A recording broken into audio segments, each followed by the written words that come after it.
Yes. What we have right over here is 4 well-dressed fursuiters sitting together at a vacation resort. Of course, that is the Headless Lounge. Ah, passable. This is very passable. Nothing like a good glass of Dom Perignon. You got that right, Obadiah. Who'd have thought 30 years ago we'd all be sitting here drinking Dom Perignon champagne? Aye, in them days we'd be glad to have a price of a cup of Gatorade. A cup of warm Gatorade. Without electrolytes or sugar. Or Gatorade. In a filthy, cracked plastic cup. We never used to have a cup. We used to drink out of a rolled-up newspaper. The best we could manage was to suck on a piece of damp cloth. Well, at least you had water for hydration. We'd go out and sit and just roast, relying on moisture in the air just to keep us cool. Air? That's grand. We wished for air to flow into our suits. Ours had no openings at all for air to come in.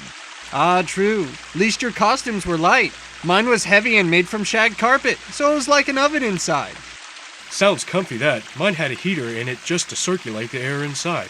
If I didn't get over 150 degrees inside and I passed out, I felt like I left everyone down. But you know, we were happy in those days though, seeing as those furcons were so small and poor. Aye, because we were poor. My old conchair used to say to me, money doesn't buy you happiness. He was right.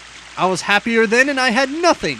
We used to suit out this tiny headless lounge with great big holes in the roof. Lounge? You were lucky to have a lounge. We used to suit out of a closet, all 126 of us. No furniture, half the floor was missing, and we were all huddled together in one corner for fear of falling. You were lucky to even have a closet.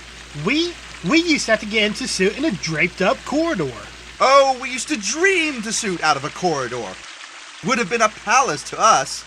We used to change into costume in an old water tank on a rubbish heap. We had to work around every morning by having a load of rotting fish dumped all over us. Lounge? Well, when I say lounge, it was only a hole in the ground covered by a piece of tarp, but it was a lounge to us. We were kicked out from our hole in the ground for the artist's alley. We had to go and suit out of a lake. You were lucky to have a lake. There were 160 of us working out of a small shoebox in the middle of the Con Hotel parking lot. Cardboard box? Aye. You were lucky. We had to, for 3 conventions, had to suit out of a brown paper bag in a septic tank.